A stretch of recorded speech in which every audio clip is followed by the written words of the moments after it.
আসসালামু আলাইকুম, কেমন আছেন সবাই? আমি সাদমান হোসেন সাকিব। আজকে আপনাদের এমন দৃশ্যের সাথে পরিচয় করাবো যা স্রেফ একটি জনসভা নয়, এটি ছিল হাজার তরুণদের এক সজীব শক্তি আর শৃঙ্খলার গল্প। জায়গাটা হলো ফটিকছড়ি কলেজ মাঠ, উপলক্ষ ছাত্র ও যুব সমাবেশ। ফটিকছড়ি উপজপুর কেন্দ্র কর্তৃক আয়োজিত এই ইভেন্টে আমি গিয়েছিলাম কিছু ভিন্ন অভিজ্ঞতা নিতে। চলুন শুরু করা যাক সেই দিনের জার্নিটা। আমরা পৌঁছানোর আগেই দেখলাম নানুপুর ইউনিয়ন থেকে জামাতের কর্মীরা একটি সুশৃঙ্খল মিছিল নিয়ে মাঠে প্রবেশ করছেন। দূর থেকে দেখে বোঝা যাচ্ছিল এটি কোনো বিশৃঙ্খল ভিড় নয়, বরং একটি দলবদ্ধ উদ্দেশ্যমুখী পথ চলা।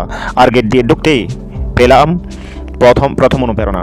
গেটে দেখলাম শহীদ ভাইদের স্মৃতিতে লেখা কিছু অনুপ্রেরণাদায়ক বাণী। এটাই প্রমাণ করে একটা দল শুধু রাজনীতি কথা বলে না, তারা আদর্শ আর মূল্যবোধকে সামনে রেখে পথ চলে। এই অনুপ্রেরণা নিয়ে আমরা মূল মঞ্চের দিকে এগিয়ে গেলাম। মঞ্চে তখন একের পর এক গুরুত্বপূর্ণ বক্তব্য। প্রথমে শুনলাম চাকসু বিপি ইব্রাহিম রনি ভাইয়ের প্রেরণাদায়ক কথা। এরপর বক্তব্য রাখলেন অধ্যক্ষ নুরুল আমিন স্যার। তিনি মানুষের মৌলিক অধিকার নিশ্চিত করার প্রয়োজনীয়তা নিয়ে জোর দিলেন, যা শুনে মনে হলো সত্যি মানুষের সেবার মানসিকতা থেকে তারা কাজ করছেন।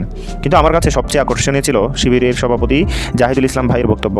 তিনি সরাসরি তরুণদের সাথে সংযোগ স্থাপন করলেন। তার কথাই ছিল তারুণ্যের জন্য আশা জাগানিয়া এক বিশাল বার্তা। কিভাবে নিজেদের গড়ে তুলতে হবে, কিভাবে সমাজের জন্য ইতিবাচক পরিবর্তন আনতে হবে, এই ধরনের আলোচনা সত্যি মুগ্ধ করার মতো। এরপর ফটিকছড়ি ২ আসনের জামাতের পদপ্রার্থী অধ্যক্ষ নুরুল আমিন স্যার এর যখন বক্তব্য প্রদান করলেন, তখন তাকে দাড়িপাল্লা প্রতীক তুলে দেওয়া হলো। এই পুরো জনসভা ও সমাগম এতটাই সুশৃঙ্খল অনুষ্ঠিত হয়েছে যে একটি বিশৃঙ্খলার রেশও কোথাও ছিল না। এটাই প্রমাণ করে এই দলগুলো তাদের কর্মীদের শৃঙ্খলার পাঠ দেন। আমার ব্যক্তিগত উপলব্ধি হলো এই মানুষগুলো নিজেদের পকেট থেকে টাকা খরচ করে রাজনীতি করেন। চাঁদাবাজি সেই নোংরা দিনগুলো এখন অতীত। পরিষ্কার উদ্দেশ্য আর ঐক্যের মাধ্যমে যে জনসমর্থন পাওয়া যায় তার জ্বলন্ত প্রমাণ ছিল এই সমাবেশ। অনুষ্ঠান শেষে ভিড়টা ছিল দেখার মতো। সবাই জাহিদুল ইসলাম ভাইকে ঘিরে ডাকলেন ছবি তোলার জন্য। তরুণদের মধ্যে তার প্রতি যে ভালোবাসা তা স্পষ্ট বোঝা যাচ্ছিল। এমনকি অনেকে গাড়ির সাথে হামাগুড়ি দিয়েও চলছেন, যা নেতৃত্বের প্রতি তাদের গভীর ঐক্যবদ্ধতা ও আবেগ প্রকাশ করে। পরিশেষে প্রোগ্রাম শেষ হলো। এরপর যার যার মতো কেউ কেউ গেলেন নামাজ পড়তে, কেউ ফিরে গেলেন বাসায়। একটি সফল ও সুশৃঙ্খল সমাবেশের সমাপ্তি।